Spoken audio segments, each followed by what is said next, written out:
Cara, teve um ponto marcante assim nessa fase que eu estava já bastante treinado nas acrobacias do PT-19, já tinha muitas horas de experiência, de treinamento e tudo. E aconteceu, então, num determinado momento, uma festa tradicional que havia no Campo de Marte, e o Bertelli ia voar nesse evento, em 1976, e ele então combinou com os organizadores, o pessoal, que ele queria que alguém fizesse, um aluno, um novo acrobata, fizesse uma demonstração com o PT-19 lá nessa festa lá no Campo de Marte. E aí foi a minha estreia num circuito assim de demonstração aérea mesmo, porque lá voava a Esquadrilha da Fumaça, voavam os grandes nomes da época na acrobacia nesses eventos.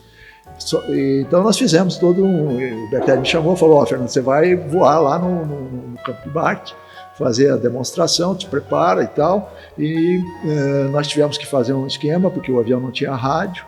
E aí a gente foi, eu me lembro, acho que era um Cessninha, que foi na minha ala, e ficamos aguardando o momento exato da entrada, né, dentro daquela sequência de demonstrações.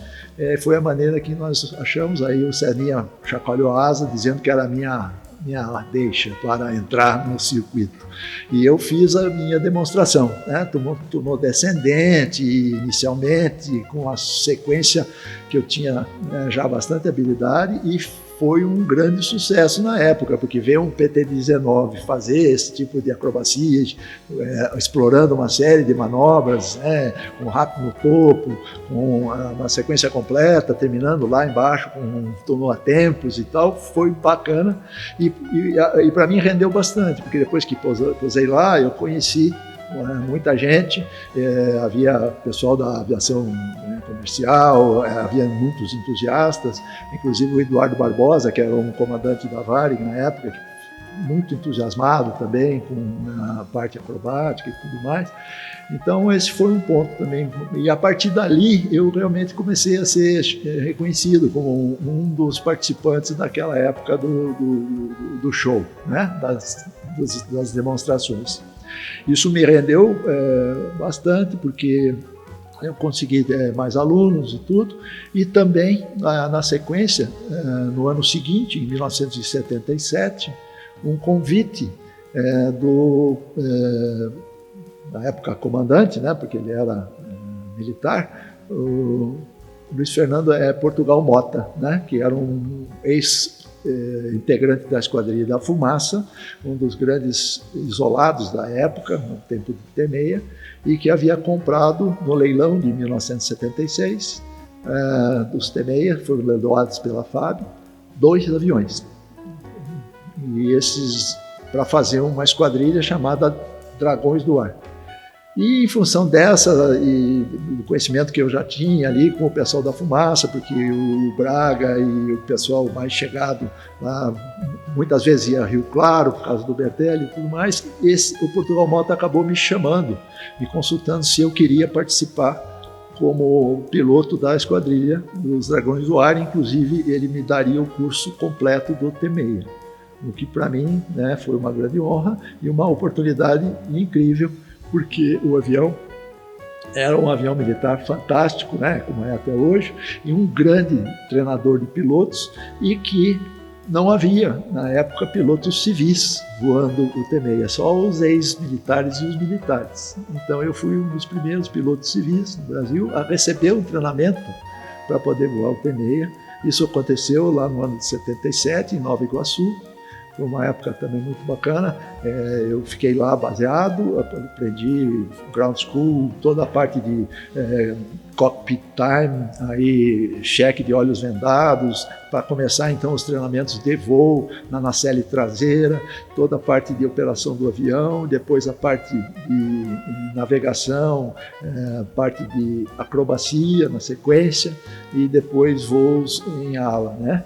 Então para mim foi um grande evento esse. Isso vou temer até hoje, graças a essa instrução que eu tive, né, de berço lá com o Portugal Mall. Então, essa foi uma fase também muito bacana, em que eu comecei a acumular horas no T6, fazendo voos de translado para levar os aviões para as demonstrações, escrevendo com fumaça lá no Rio de Janeiro, né? Escrevia lá Rio 400, escrevia aqui bom, em cima de Copacabana, a 16 mil pés, sem oxigênio, né? Então, é uma fase, e transladando o T6 do Braga, que já tinha na época também, já estava voando com o avião dele, o TRB, o Tango Romeo Bravo, né? E foi daquele, foi presente para o Braga, e foi dessa fase. Na sequência, na acrobacia, o meu próximo passo seria voar aviões de acrobacia mais avançados, que não tinham no Brasil. Mas nós tínhamos um amigo muito chegado, que já na época, que era o José Ângelo Simeone, de Lençóis Paulista, que também tinha comprado as aeronaves no leilão da FAB e tudo mais, e que frequentava os Estados Unidos, e já voava na Flórida, em Pompano, coincidentemente, aeronaves modernas de acrobacia. Então, o Pitts, né, que era o avião da época, já existiam os biplanes, né, os S2A, e depois que vieram os S2B, mas o Simeone já fez curso de acrobacia lá nos Estados Unidos, nesses anos 70, e acabou trazendo um Pitts S2A, dos primeiros modelos, para o Brasil, né? E ele fez isso, e tanto é quando ele voava o T6 dele na sequência, né, que ficou muito marcado aí, o KSZ foi um avião que ele preparou especialmente para ser um T6 de alto desempenho e fazia manobras quase que de competição, né, em função do treinamento que ele teve no Pitts. O que isso resultou no meu caso? Houve uma negociação e o S2A foi vendido para o Aeroclube de São Paulo para engrossar o departamento de acrobacia, que já era bastante importante na época no Aeroclube de São Paulo. E eu fui chamado para ser o instrutor do Pitts lá no Aeroclube de São Paulo. Isso para mim era, né, mais um passo aí na ideia de avançar no treinamento acrobático de alto desempenho. Só que, infelizmente, não foi possível, porque quando um dos voos que nós fizemos, passamos por Marte, né, nós estávamos com os T6 e eu tinha combinado, então, de acertar esse assunto para ser instrutor no Aeroclube. E chegamos lá, pousamos com os T6 e a bandeira estava a meio pau, porque houve um terrível acidente e num voo inicial de treinamento com o instrutor do Aeroclube e o comandante Eduardo Barbosa, aquele da Varig que a gente já tinha vencido, eles foram fazer manobras com o Pitts e em Franco da Rocha e em determinado momento entraram em um parafuso chato e não recuperaram e morreram. Então esse foi uma situação assim que me levou realmente a pensar muito, né, como é que nós poderíamos fazer aqui no Brasil para que houvesse realmente os treinamentos necessários, que as pessoas então, para voar aviões acrobáticos de alto desempenho, tivessem o treinamento adequado. Isso nos levou mais para frente, né, a tentar fazer toda uma estruturação do setor, né, para que a gente tivesse menos acidentes. Esses acidentes aconteciam muito e continuaram acontecendo, né, na sequência nesses anos, né,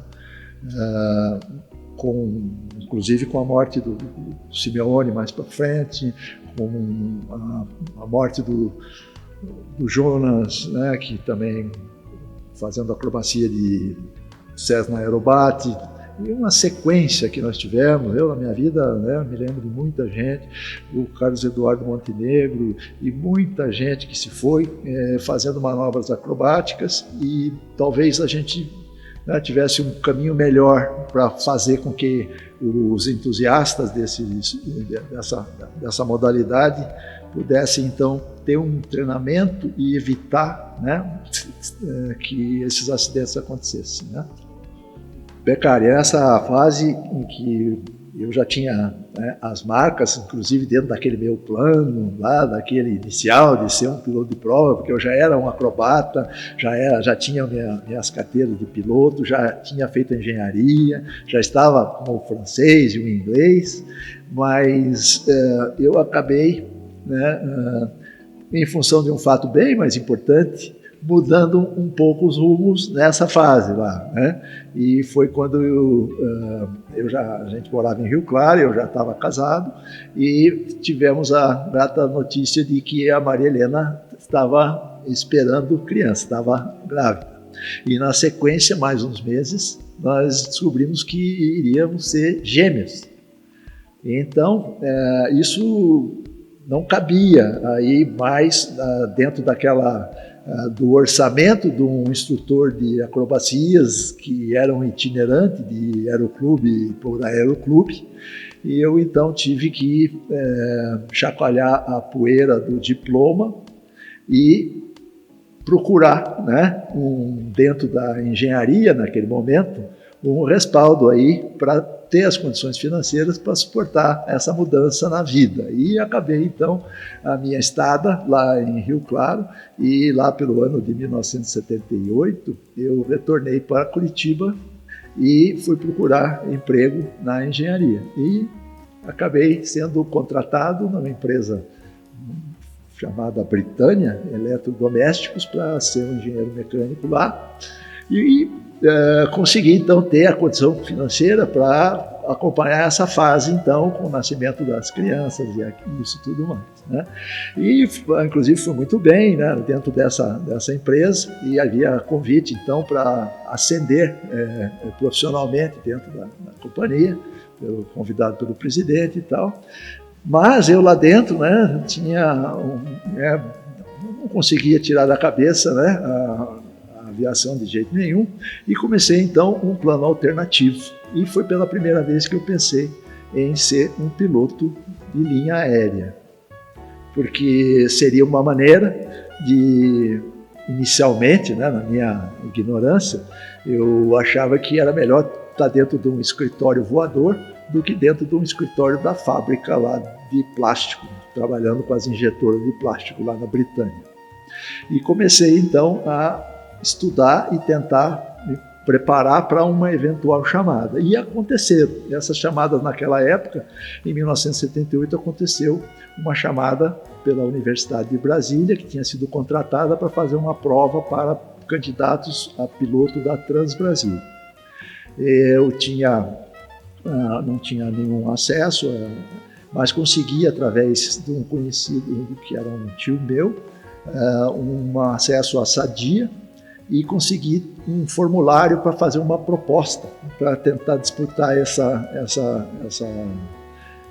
prova aí para pilotos na Transbrasil. E lá eu acabei tendo êxito na prova, apesar que eu tinha um currículo relativamente bom, mas não tinha nenhuma experiência em aviação comercial, né? Apenas aviões leves, mas tinha curso de engenharia e tudo mais, e eu acabei indo bem na prova e fui chamado. E aí começou então a minha carreira na aviação comercial.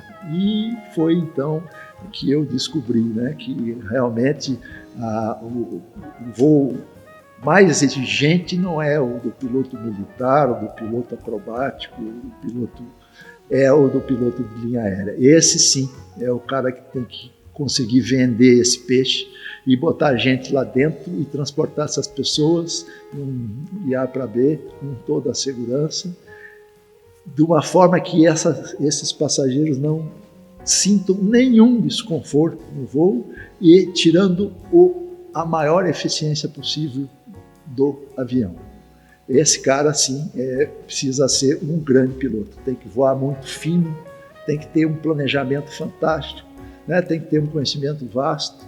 E a partir daí eu então tive essa grande chance e acabei tendo a sorte de entrar numa empresa privada, particular, que tinha um gênio na presidência, que era o Dr. Omar Fontana, que era um idealista, um cara fantástico, e que estava numa fase de expansão. começando a receber os primeiros Boeing 727, substituindo os primeiros jatos, né, que vieram, que foram os Mach 111, e eu entrei nesse barco num momento muito oportuno, e isso me permitiu, então, continuar, né, com família, tendo sustento para criar os filhos e me desenvolver e dentro da aviação.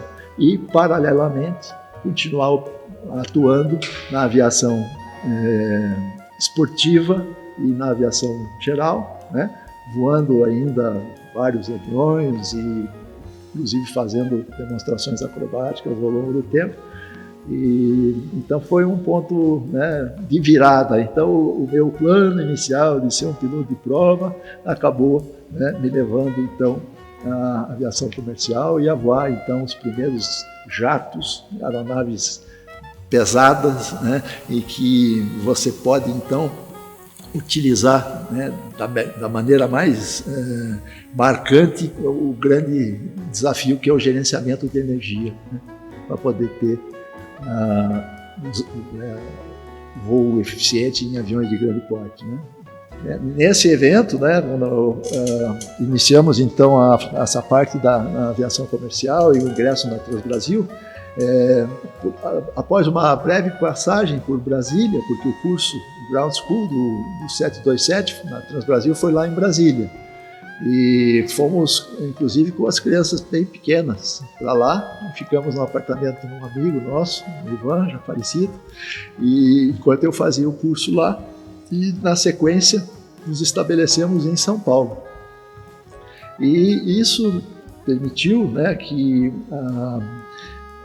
houvesse então uma atividade muito maior. Pelo menos eu comecei a participar mais ativamente das atividades do Aeroclube de São Paulo e em outros aeroclubes, no sentido de a gente estruturar a acrobacia brasileira a nível de shows aéreos, a nível de calendários e a nível de regulamento, né? Porque nós tínhamos assim acidentes em cima de acidentes e chegou um momento em que se imaginou que estava na hora de trazer, pelo menos esse foi o pensamento nosso, na época, o meu também, de que se a gente tivesse um esporte no Brasil, que a acrobacia aérea fosse praticada como esporte, como ela é praticada na época já, fora do Brasil, nos Estados Unidos, na Europa, nos lugares, nós teríamos uma maneira de preparar os pilotos que tinham esse entusiasmo pela acrobacia, pelo voo, mas que precisavam sobreviver àquela fase do entusiasmo, aquela fase tão complicada quando o sujeito é novo e acaba tendo um avião acrobático na mão e acaba se exibindo lá para alguma situação sem o preparo e acabavam acontecendo os acidentes.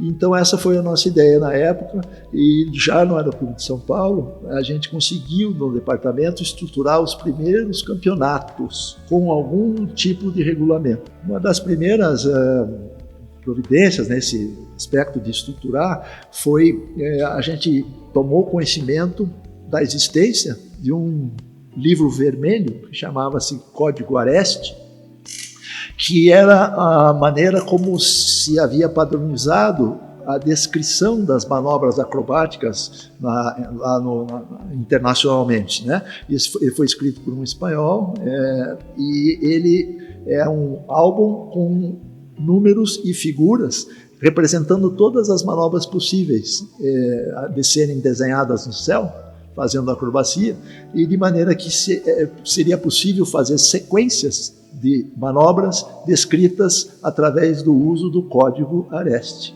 Então, a primeira coisa foi a gente ter esse contato, aprendemos então o código AREST e começamos no departamento a tentar praticar com sequências desenhadas com esses códigos, mas como a gente não tinha ainda equipamento no Brasil para fazer a acrobacia mais avançada, nós tentamos fazer as primeiras provas usando os aviões que nós tínhamos aqui. Então, já havia os Cessnas 152 Aerobates, já haviam os Citábrias em vários aeroclubes, Haviam os Fokker T-21 e T-22, haviam os PT-19, e nós desenhamos então sequências para que se pudesse fazer competição com os aviões competindo nas suas categorias. Então, o Citabria voaria junto com um Cessna 152 Aerobat, você teria os Fokker voando junto com os PT-19, e esses foram os primeiros campeonatos que nós conseguimos organizar aqui no Brasil. Isso nos anos 80, no comecinho dos anos 80, e inclusive o mais famoso foi lá em São Paulo mesmo, e com os Aerobats principalmente, e o primeiro vencedor, assim, foi um rapaz novo, com 18 anos, extremamente talentoso, chamado Ricardo Gobetti. Né? E aí para frente, né, esse trabalho aí foi se desenvolvendo, e nós aí chegamos durante essa década, né, de 80, a formatar isso e avançar bastante, porque se criou então uma massa crítica de pessoas interessadas nisso, com o Coronel Braga, com o Brigadeiro Magalhães Mota, o Major Albrecht, o próprio Portugal Mota e uma série de outras autoridades e tudo mais que se envolveram nisso para que a gente estruturasse o setor. O primeiro ponto realmente era ter uma certa regra, né? Começar a ter esse tipo de prática do esporte, porque isso levaria então as pessoas a adquirirem técnica e amadurecimento emocional sem se exporem, porque nesse tipo de acrobacia de campeonato a pessoa voa longe do chão, a pessoa se preocupa em fazer as manobras com a técnica correta e não fazer uma demonstração a baixa altura, né? E um dos pontos que andou muito foi em função de a gente ter então o apoio do DAC, da Aerodesportiva do DAC, e termos conseguido criar a ACRO, Associação de Acrobacia, né? Então isso ocorreu nesse começo dos anos 80, até a metade, e depois a grande preocupação era o reequipamento dos nossos aeroclubes com aviões modernos acrobáticos, porque os PT-19 já não tinham mais condição de voar em muitos aeroclubes, os Fokkers. E aí houve então esse trabalho que foi feito por essas pessoas todas e que redundou na compra dos kits dos Christian Eagles, né? Muito graças à participação importantíssima do Machado, e que levou um grupo importante de autoridades, inclusive o Coronel Land, que na época era do DAC, para os Estados Unidos assistirem aos shows aéreos onde se apresentavam o time dos Eagle, o Eagle Team, com 3 Christian Eagle na época. Estava muito famoso naquele momento esse esquadrão, voando em 3 Christian Eagles, inclusive acorrentados, né? Gene Suss, Tom Poverese e Charlie Hiller, os grandes, né, pilotos acrobáticos americanos. E isso levou à escolha de um avião acrobático moderno que pudesse ser comprado pelo DAC e distribuído aos aeroclubes principais ao longo nas várias regiões do Brasil. E daí saiu então esse reequipamento da acrobacia no Brasil com a compra dos 7 kits, para que ao mesmo tempo se tivesse aviões modernos para praticar acrobacia e também se desenvolvesse a construção amadora, né, dentro dos aeroclubes, porque eram kits, né? Então isso foi um grande avanço. A partir daí, ficando pronto esses primeiros Christian Eagles, se começou então a fase seguinte, que foi o desenvolvimento dos campeonatos realmente, e aquilo que a gente objetivava, ter então uma porta de entrada para os acrobatas, os novos pilotos que queriam fazer acrobacia, como um esporte, subindo a escadinha, começando a voar na acrobacia básica, esporte, intermediária, avançada e chegando até um nível mundial, que era o nosso sonho, né? Isso aconteceu na sequência na década seguinte, né? Então teve toda essa estruturação nessa época que eu morava lá em São Paulo, voava na Transbrasil, e nós interagimos ali no Aerodesporto. Teve a passagem muito importante também, que eu me lembro na época, eu continuava voando os T-6, né? E em determinado momento houve a entrada no nosso círculo de amizades ali de um argentino, né, que acabou se mudando para o Brasil, era um publicitário, um sujeito, né, muito agradável, e lá no Aeroclube de São Paulo ele se entusiasmou muito com a aviação e começou a fazer o seu brevet lá no Aeroclube de Jundiaí, eu acho, e tal, mas começou a participar da nossa equipe, nosso time ali, tinha Davi Barioni, tinha o pessoal dos instrutores de acrobacia, Aimoré e todos nossos queridos amigos, e nos anos, eu acho que foi isso, metade de 1980, ele já estava lá brevetado e já estava voando lá com seu Cardinal RG, e que a gente fazia aí vários voos, e veio com a notícia de que havia comprado um T-6 lá do Burim, né, que era aquele T-6 que eu já voava, KRC, e que estava lá em Itatiba. E o Carlos, então, me pediu para que eu desse treinamento. Esse argentino, né, muito entusiasmado, chamado Carlos Edo Palma, né, que ficou então muito famoso na sequência, ele me pediu então que desse treinamento a ele, porque ele tinha comprado o T-6. Eu então me vi com uma situação em que o Carlos Edo tinha lá umas 80 horas de voo, talvez, já era um sujeito muito voado, né? E como é que eu ia fazer, né, para que o Carlos voasse, né, o T-6? E assim foi. Então eu até achei na minha caderneta lá, na época, né, os primeiros voos, e foram vários meses em que, dentro das folgas que eu tinha da Transbrasil e tal, a gente se encontrava ou no Aeroclube de Jundiaí ou no próprio Itatiba e fazia os voos de treinamento, e eu consegui, né, então reproduzir aquilo que eu tinha recebido do Portugal Mota, um treinamento sério, né, completo, para que uma pessoa com pouca experiência de voo, mas era um cara muito talentoso, ele pudesse então solar o avião e seguir a carreira dele sem se acidentar, né? E isso foi muito agradável, e a gente fez essa aviação aí nesses períodos, demorou, né, são vários voos que nós fizemos, e um dia eu solei o Carlos Edo no T-6, e ele acabou então se apaixonando tão profundamente pela aviação acrobática e tudo mais, que acabou lá na frente largando até a publicidade e fazendo a carreira que todo mundo aí, né, acompanhou aí muitos anos, esquadrilha e tudo mais. Então foi um outro fato bacana, marcante, né, e que engrossou aí a nossa... Houveram outros fatos muito lamentáveis, né? Tivemos a perda do Simeone, né, num acidente em Limeira, em 1983, e assim como nessa mesma fase, para mim foi uma perda também, né, nessa. O Simeone foi uma coisa brutal, né, a morte da Márcia Mamana, que era uma aviadora muito promissora também, que era acrobata lá no nosso time do Aeroclube de São Paulo, acabou falecendo também nesse infeliz evento, né?